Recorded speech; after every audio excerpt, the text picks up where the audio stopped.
नमस्कार दोस्तों, आज यह वीडियो हमारे देश के उस हिस्से के बारे में है जिसे हम अक्सर कालीन के नीचे छुपा देते हैं। हम बात कर रहे हैं 21वीं सदी के भारत की। वो भारत जो दुनिया की तीसरी सबसे बड़ी अर्थव्यवस्था बनने की दौड़ में है। वो भारत जो चांद के उस कोने पर पहुंचा जहां कोई नहीं पहुंचा। लेकिन क्या आपने कभी सोचा, जब एक विदेशी व्यक्ति भारत आता है तो वो अपने कैमरे में क्या कैद करता है? क्या वो सिर्फ ताजमहल और हमारी प्रगति देखता है?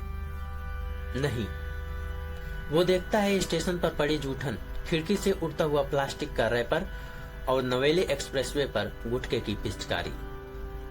17 जनवरी 2026 को जब वंदे भारत की स्लीपर ट्रेन का उद्घाटन हुआ और प्रधानमंत्री नरेंद्र मोदी जी ने इस ट्रेन को हरी झंडी दिखाई तो ये ट्रेन हावड़ा से गुवाहाटी के बीच चली। जब ये ट्रेन चली तो हमें लगा कि हम बदल रहे हैं, लेकिन 24 घंटे बाद जो तस्वीरें सामने आई उन्होंने हमारे सिर को शर्म से झुका दिया।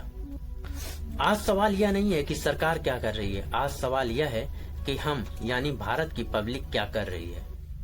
चलिए थोड़ा गहराई में चलते हैं। हमारे देश में एक बहुत फेमस शब्द है सरकारी।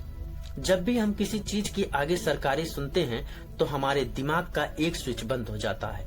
हमें लगता है सरकारी मतलब मुफ्त, हमें लगता है सरकारी मतलब जिसकी कोई इज्जत नहीं। वंदे भारत स्लीपर में जो हुआ वो कोई पहली बार नहीं था। तेजस एक्सप्रेस जब पहली बार चली थी तो लोगों ने उसके हेडफोन चुरा लिए थे, उसकी एलसीडी तोड़ दी थी। क्यों? क्या हम इतने गरीब हैं कि हमें हेडफोन चुराना पड़े? नहीं, ये गरीबी नहीं है, ये मानसिक कंगाली है। मनोविज्ञान में एक थ्योरी है जिसे कहते हैं the tragedy of the Commons. इसका मतलब जिस चीज पर सबका हक होता है उसकी देखभाल कोई नहीं करता। हम अपने घर की टाइल्स को रोज पोंछते हैं, लेकिन ट्रेन की सीटों पर जूठा हाथ लगा देते हैं। हम अपने घर में डस्टबिन को खाली करते हैं, लेकिन सड़क को एक बड़ा डस्टबिन समझ लेते हैं। सोचिए, रेलवे हर साल केवल इसलिए करोड़ों रुपए खर्च करता है क्योंकि लोग ट्रेनों से मग, तौलिया और चादरें चुरा ले जाते हैं। क्या आपने कभी सोचा इन पैसों से हर साल 5 नई ट्रेनें चलाई जा सकती थी? यानी जो टैक्स आपने दिया वो सुविधा में नहीं बल्कि आपकी चोरी की भरपाई में चला गया। अब आप कहेंगे यह सब अनपढ़ करता है। गलत। सबसे ज्यादा दुख तो तब होता है जब एक सूट बूट पहना हुआ आम आदमी अपनी 50 लाख की ऑडी का शीशा नीचे करता है और सड़क पर थूकता है। क्या उसके पास डिग्री नहीं है?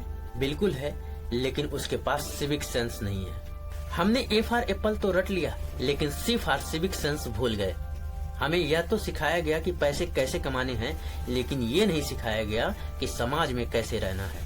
दोस्तों, जब जापान में फुटबॉल मैच खत्म होता है तो वहाँ के दर्शक स्टेडियम को साफ करके जाते हैं। वहाँ स्कूल का बच्चा खुद झाड़ू लगाता है, लेकिन हमारे यहाँ अगर कोई साफ सफाई कर रहा हो तो लोग उसे नीची नजरों से देखते हैं और कहते हैं, अबे ये तो जमादार का काम है, मैंने तो टैक्स दिया है। यही अहंकार हमें डुबो रहा है। टैक्स देना आपको गंदगी करने का लाइसेंस नहीं देता, टैक्स आपको सुविधा का अधिकार देता है और नागरिक होना आपकी उस सुविधा को बनाए रखने की जिम्मेदारी है। अब बात करते हैं एक और कड़वे सच की, हमारी सब कुछ मुफ्त चाहने की आदत। हमें मुफ्त राशन चाहिए, हमें मुफ्त बिजली चाहिए, हमें मुफ्त पानी चाहिए और सरकार चुनाव जीतने के लिए ये सब हमें दे भी देती है। लेकिन इस मुफ्त के चक्कर में हमने एक बहुत बड़ी कीमत चुकाई है और वो है ओनरशिप की भावना का खत्म होना। जब हमें कोई चीज मुफ्त मिलती है तो हम उसकी कदर करना छोड़ देते हैं। आप किसी भी सरकारी अस्पताल या पब्लिक टॉयलेट में चले जाइए, वहाँ की टूटियां टूटी होंगी, दीवार पर पान की पीक मिलेगी। क्यों? क्योंकि हमें ऐसा लगता है इसमें मेरा पैसा थोड़ी लगा है। लेकिन दोस्त, वो पैसा आपका ही है, वो आपके ही खून और पसीने की कमाई का टैक्स है जिससे वो सुविधाएं बनी है। जब आप एक सार्वजनिक संपत्ति को नुकसान पहुंचाते हैं तो आप किसी नेता का नुकसान नहीं करते बल्कि खुद का और अपनी आने वाली पीढ़ी का नुकसान करते हैं। हम अधिकार मांगने के मामलों में दुनिया में सबसे आगे हैं, लेकिन जब कर्तव्य की बात आती है तो कतार में सबसे पीछे खड़े मिलते हैं। क्या संविधान सिर्फ हमें हक देने के लिए है? क्या नागरिक होने के नाते हमारा कोई फर्ज नहीं है? भारत में एक वायरस है जो कोरोना से भी खतरनाक है। इसे कहते हैं चलता है एटीट्यूड। ट्रेन में कचरा फैला दिया, अरे चलता है, कोई साफ कर देगा। नो पार्किंग में गाड़ी खड़ी कर दी, 2 मिनट की बात है, चलता है। लिफ्ट में थूक दिया, अरे कौन देख रहा है, चलता है। यही चलता है वाली सोच हमें वर्ल्ड क्लास देश बनने से रोक रही है। हम दुबई जाकर कानून का पालन करते हैं क्योंकि वहाँ डर है। हम अमेरिका जाकर सड़क पर कूड़ा नहीं फेंकते क्योंकि वहाँ जुर्माना है। लेकिन अपने देश में हमें आजादी का मतलब लापरवाही लगता है। सोचिए, 17 जनवरी 2026 को उस व्यक्ति ने कचरा फेंकने वाले व्यक्ति को टोका होता तो क्या वो व्यक्ति दोबारा हिम्मत करता? नहीं। लेकिन हम चुप रहते हैं। हम सोचते हैं हमें क्या लेना देना, हम क्यों पंगा ले। हमारी यही चुप्पी उन लोगों को बढ़ावा दे रही है जो इस देश को गंदा कर रहे हैं। जिस दिन हम चलता है कहना बंद कर देंगे, उस दिन भारत बदलना शुरू हो जाएगा। अक्सर जब भी ऐसी बहस होती है तो केवल एक ही तर्क दिया जाता है, अरे भाई डस्टबिन नहीं था तो कब तक हाथ में कचरा लेकर घूमता। या दूसरा तर्क दिया जाता है, सिस्टम ही ऐसा है, अकेले मेरे बदलने से क्या होगा। चलिए अब आप एक बात बताइए, क्या आप अपने ड्राइंग रूम में कचरा इसलिए फेंक देते हैं क्योंकि वहाँ डस्टबिन नहीं थी? नहीं ना, आप ऐसा नहीं करते।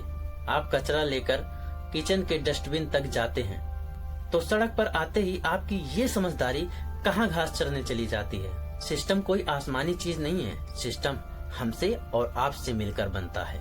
इसे एक एग्जाम्पल से समझते हैं। अगर 100 लोग एक कतार में खड़े हैं और 101वां व्यक्ति लाइन तोड़ता है तो इसमें सिस्टम खराब नहीं है, इसमें वो इंसान खराब है। और अगर 100 लोग उसे टोकते नहीं हैं तो पूरा समाज खराब है। हम अक्सर विदेशों की तारीफ करते नहीं थकते। देखो भाई सिंगापुर कितना साफ है, देखो भाई स्विट्जरलैंड की ट्रेनें कितनी चमकती हैं। क्या आपको लगता है कि वहाँ की सरकारें कोई जादू की छड़ी घुमाती हैं?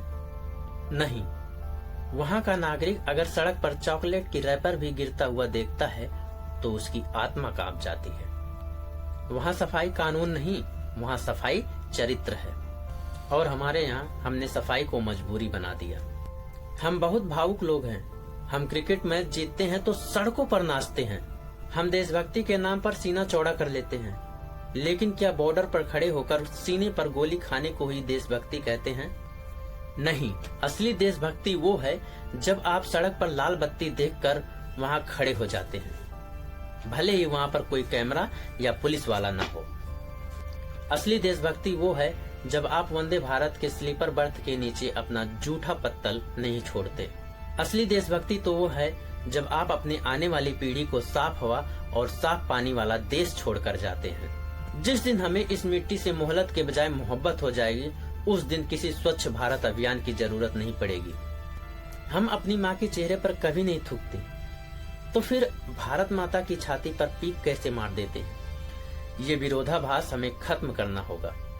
डॉक्यूमेंट्री की आखिरी में मैं आपसे एक सवाल पूछना चाहता हूँ, क्या हम वाकई विकसित भारत कहलाने के हकदार हैं?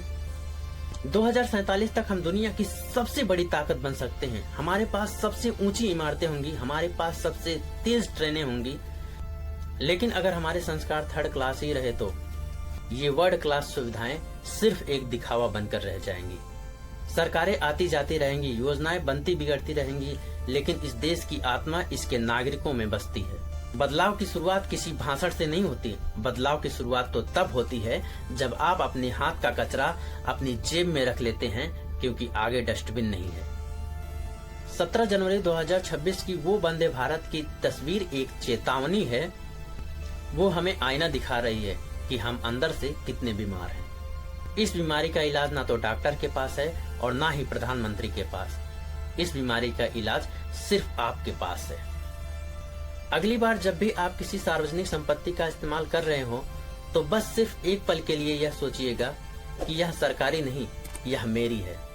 और मेरा देश वाली भावना जिस दिन सरकारी देश वाली भावना पर हावी पड़ गई, उस दिन भारत को महाशक्ति बनने से कोई नहीं रोक सकता। अगर आपको लगता है कि यह बात हर भारतीय तक पहुंचनी चाहिए तो इस वीडियो को ज्यादा से ज्यादा लोगों तक शेयर कीजिए और अपनी राय कमेंट बॉक्स में जरूर बताएं, क्योंकि आपकी आवाज ही बदलाव की पहली गूंज है।